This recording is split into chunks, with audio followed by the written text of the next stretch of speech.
So now, so here's what I did last time that several of you guys pointed out to me. What I was doing is I was making this cut here. So this is the 10-inch cut. I was making this cut and then finishing up with a horizontal cut.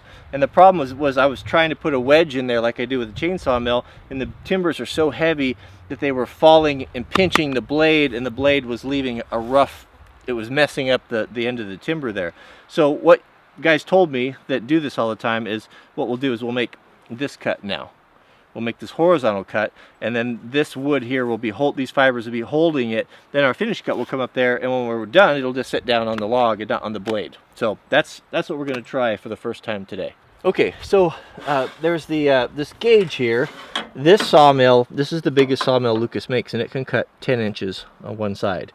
And this is the gauge here, so you can see here that they're increments, half-inch increments. And so we'll slide it all the way over to the 10 and lock it down. Now, once that's locked down, my gauge is set. I can release this clamp here, and I can push the carriage over. Now that's going to cut 10 inches deep. Now that's a lot of wood to cut. The saw will cut it, but there's no reason to put undue stress on everything. So what I'll do is I'll split that up. So I'll just come over 5, lock it down, and we'll cut in 2 passes. That way it's just less stress on everything.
Yeah, boy, that's right on, Brian. That's good. A little under 6 there. That's okay. Okay, so this is our first 6x10 by 16 foot 6. That's a big timber, isn't it? That's a big old piece of wood. That is a big old piece of wood. So that worked a whole lot better. And also, what we figured out is to cut, we need to start our cut on this end. That's what we did wrong. Start the cut on this end, make the cut, and then come back. And then the power head is parked here, and the second man, the bearer, can off bear that way. I started on the wrong end. I was used to cutting by myself. So now what do we do? Now we got to get it off. I see some slings in our future. Yeah, a back brace or 2. Yeah, let's get some. Let's not lift anything, you and I. Let's just use a tractor. Okay. So do you think this is big enough? Do you have anything bigger? No, I have my doubts. It's the only one that we might have to just don't get under it in case it were to let go. Okay, so we'll put the clevis on here. Then we'll come over to this end.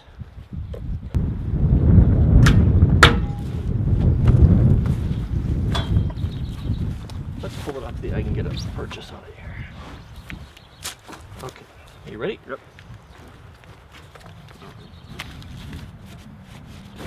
Should take it that way about 4 or 5 feet. Okay, there we go. Okay. That should give us plenty of work right here. plenty of room. Do you want to move that one back a little bit? Yeah, this one I think should come back over.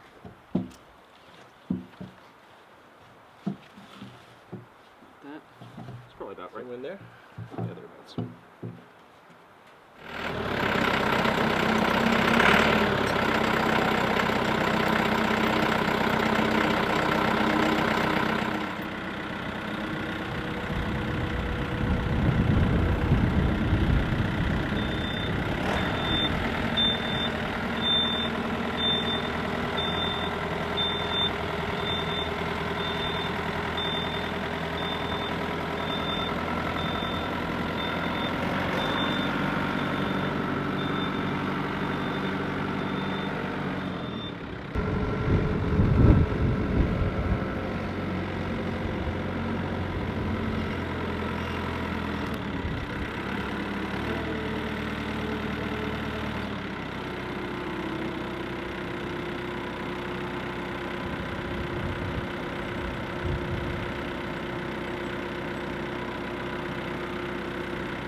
Okay, so we got our first timber out. We thought we were going to get all 3 of those 6x10s out of here, but we're not. I think we spent too much time on the fat end and not on the skinny end here.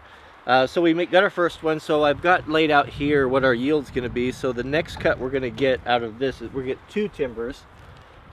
If you come in here, I drew these out. You can see that here's the 6x10, 6 down and 10 there, and then we should have plenty of room here to get a 4x6, which will be a rafter. So we'll get one of the plates and one of the rafters out of this, and we'll have to throw another one of those logs up there and cut our last 6x10.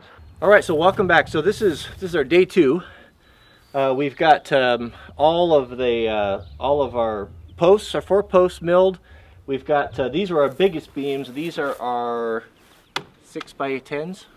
Yeah, 6x10 by 16s. 6x10s by 16s. We got, just out of a little bonus, we got a 6x6 here, and we got 1 rafter. These are actually going to be the rafters. These are 4" by 8" full dimension.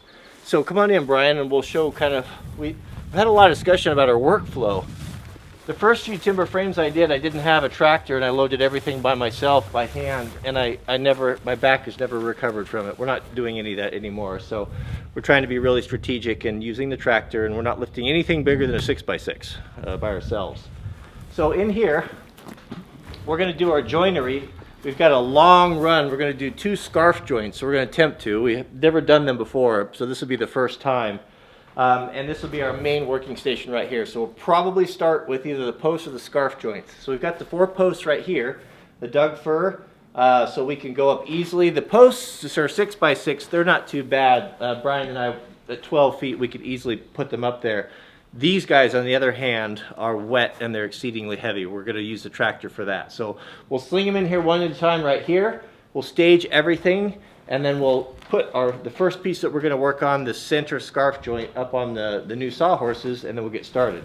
And that way, when we're done with that, we can sling it, store it over here where it's out of the sun, go up with the next one, and just be very methodical. So we'll put you on the tripod, and we'll bring everything in, and then we're going to get started cutting the rafters.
Okay, so we got all the timbers in, so we've got, this is probably where we're going to start with the center scarf joint here.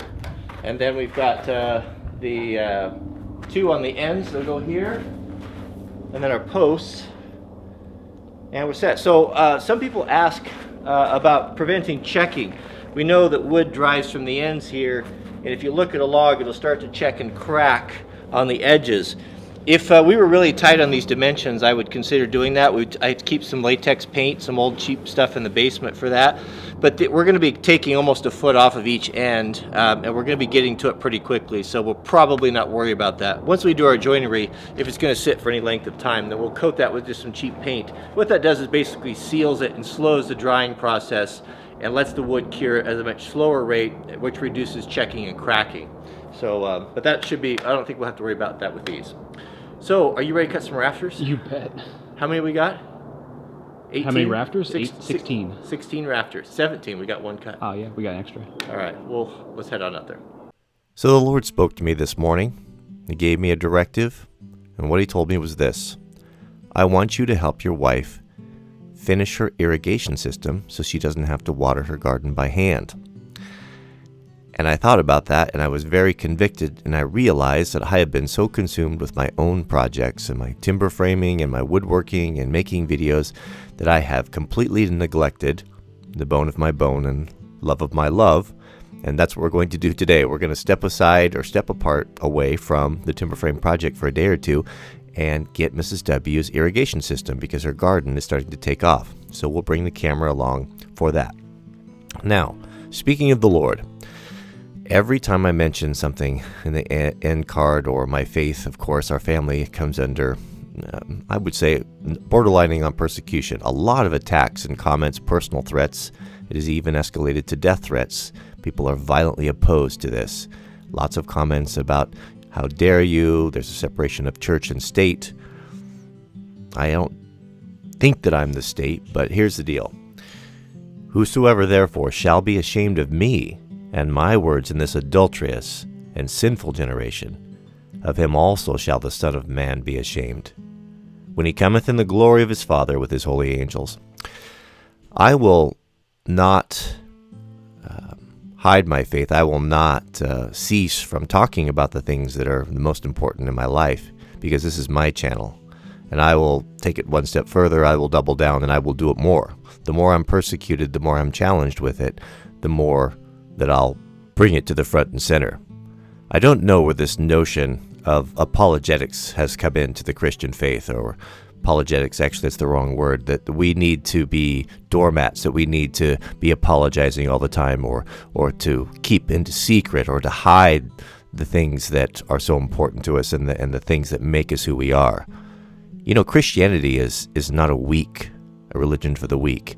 The Christian religion, to quote C.S. Lewis, is a fighting man's religion. The men of faith, the great men of the Old and New Testament, were manly men. They were warriors. They were unapologetic, and they were very zealous and strong in faith and duty for God. And this idea that we need to cower, or to hide, or to be emasculated if we're going to join the Christian faith, I reject. I'm so tired of it. I'm so tired of apologizing for it. I think it should be just the opposite. I think we should push back. You know, the majority of this country, the majority of people have a faith and a belief in God. And I know that a lot of people don't practice it.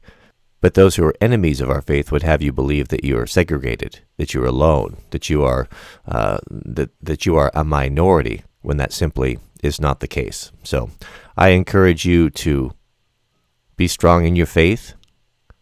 I don't think that you need to push it upon anyone. I don't think you need to beat anyone over the head. You certainly don't need to be judging anyone. You have enough to worry about with your own problems in your own family. But be kind, lead a good example, and that's the strongest message that you can preach. I'll close with this. I know we've all heard it many times, but it is so appropriate, and I don't remember who said it.